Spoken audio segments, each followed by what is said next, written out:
ताई, रुपाली चाकणकरांनी शेवटी राजीनामा दिलाय राज्य महिला आयोगाच्या अध्यक्षपदाचा.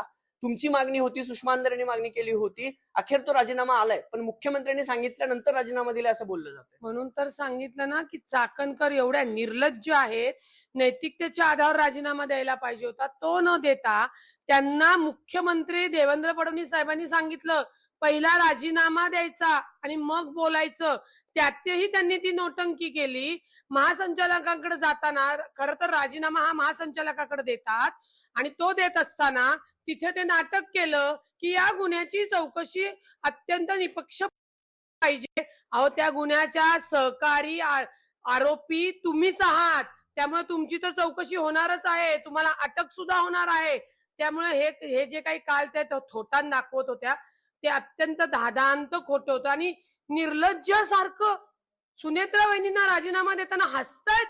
अहो, समोर आला तोच. तुमच्या बंधू बाबांनी तुम्ही त्याला गुरु माना, काय माना, किंवा त्याचे पाय तुमच्या नवऱ्याला लावा, तुमच्या नवऱ्याचे पाय त्याला लावा, आम्हाला घेणं देणं नाही.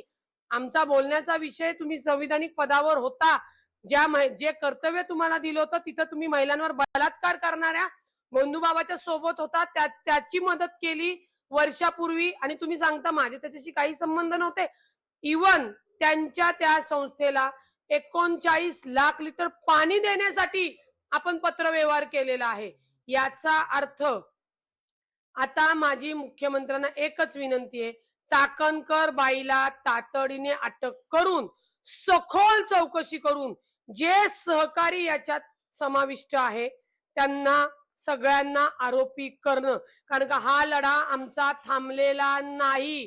आणि तुम्ही सतत जे म्हणतायत पक्षातल्या, अहो, एका आईच्या पोटी जन्मलेल्या दुसऱ्या पोरांनी जर खून केला तर मग आम्ही असं म्हणायचं का नाही तू खून कर, तुम्हाला महिलांचा बलात्कार कर, त्यांना मारून टाक, चालेल आम्हाला? कुठली नैतिकता वापरतात या मला तेच कळत नाहीये. कुठला पुरुष, कुठला घरातला परिवार त्यांच्यासोबत महिला कामाला पाठवेल? त्यांनी समोर यावं. इव्हन पक्षाचाही राजीनामा अजून घेतलेला नाहीये. तातडीने खरं त्यांचा राजीनामा व्हायला पाहिजे होता. पक्षातून देखील त्यांची हकालपट्टी करावी, या सगळ्या प्रकरणी रुपाली चाकणकरांना देखील सह आरोपी करावं आणि अटक जी आहे ती रुपाली चाकणकरांना करण्यात यावी. अभिजित पोते, न्यूज 18 मराठी, पुणे.